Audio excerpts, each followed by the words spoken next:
Hi, I've had, get this, 4 requests in the last 10 days alone through YouTube, emails, asking if I could give some discussion to what kinds of exercises jugglers can do to increase their upper body strength.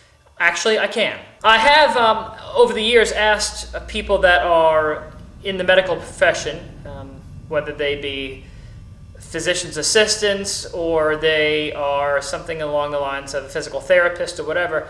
I have picked the brain of many people, and I also have to say I find anatomy and physiology pretty interesting. So I'm going to show you 4 exercises today that you can do that will address all of the major and even minor muscles needed by jugglers for throwing, tossing, otherwise manipulating props. Let's start with the first one. Okay, push-ups. Push-ups are great for the triceps. One of the first juggling injuries I got was due to the fact that I had scrawny little muscles right here. Okay, these things right here just were not strong enough to help support what I was doing with juggling. And what happened then is I got tendonitis in the back of the elbow, an intense aching. The doctor said that because my muscles were too scrawny and not strong enough that they were giving out, and the thing that took the place of them was obviously my tendon. And when that happens, you can really injure the tendon. If it happens long enough, you can have yourself a permanent or a nagging injury. So I believe very strongly in push-ups. The proper form for a push-up is the following. Hands on the ground. You can have your hands be shoulder width apart or closer. You can make them narrower. You can make them certainly further apart than that. Okay, so you can have them out here, in here, here. I don't think it really matters. In fact, what I really think you should do is kind of mix it up. Never go with the push-ups always the exact same way. So when I do them, sometimes I keep them shoulder width apart. Sometimes I'll do them way out here. Sometimes I'll do them even pretty narrow. The more you mix it up, the more you use the different striations of muscle. Okay, so you put your hands on the ground. Next thing is make sure that your shoulders are over your hands. Okay, not like this and not like this, but directly over your hands. Okay, and then you want to make sure that your rest of your body is out behind you. Okay, you don't want to let your body sag like this, and you don't want to have your butt up all in the air. So what I try to do is imagine a straight line going from my shoulders all the way back along my back to my heels. When I do that, in order to help create a line around my tuchus area that's straight, I take my ab muscles and I suck and tuck. Suck them in and tuck the pelvis. And that keeps a nice flat line. Then you're all lined up and you just basically whip these things out. You do not need to do them fast. There's absolutely no reason to do these things quickly.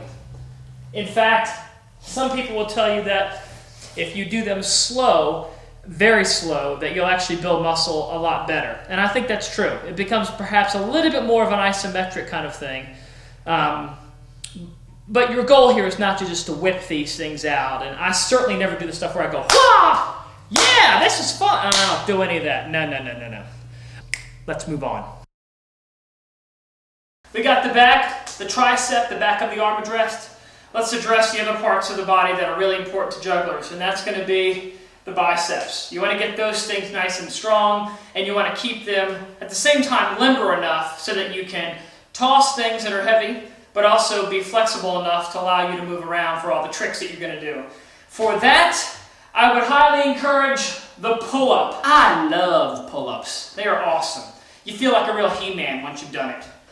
Go out to a fitness store, buy yourself one of those pull-up bars that you can put between a doorway in your house. I've got one inside for when I don't want to come out to the studio. Form is important. So what I do, again, you can do wide, you can do narrow. The more you mix it up, the better. What I do is I start off wider than my shoulders, let my feet dangle, and then I cross my legs a little bit too so that I know I'm not using my legs to kick up. And then you just pull nice and evenly with the upper body to get yourself up there.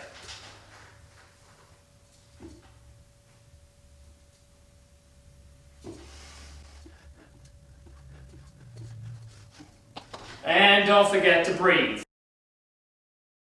Pull-ups are wonderful because they work this part of your back muscles.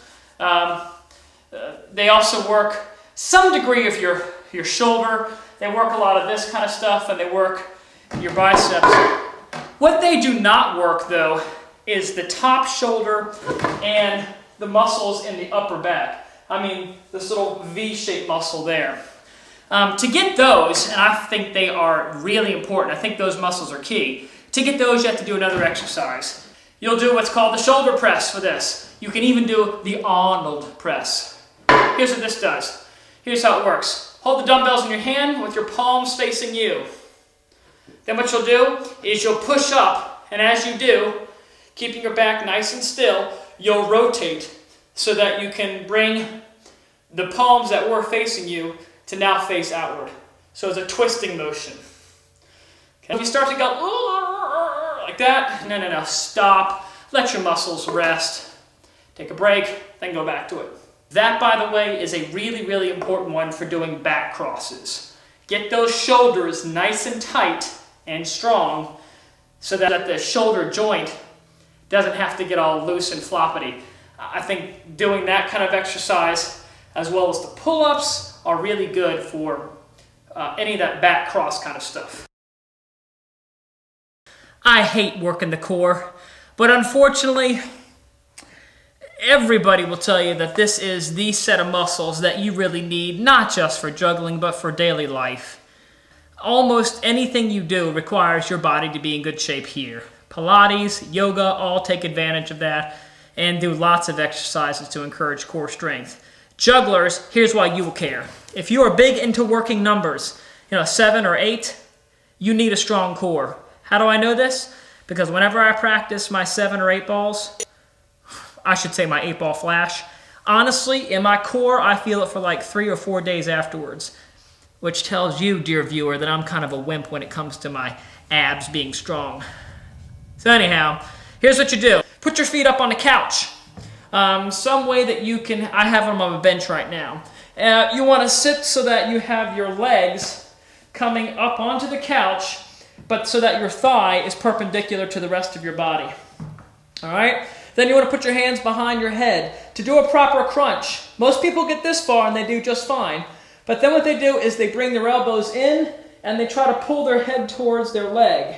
And it's a good sentiment, but folks, that's cheating, really. So the proper way to do a crunch is to put your hands behind your head, keep your arms flared out. Not like this, but like this. Then when you do the crunch, look upward and think about bringing your chin up. Up. Not in, but up. And trust me, do these slowly, and within about 10 or 15, you will feel it. You're not doing crunches fast. A lot of people go like this.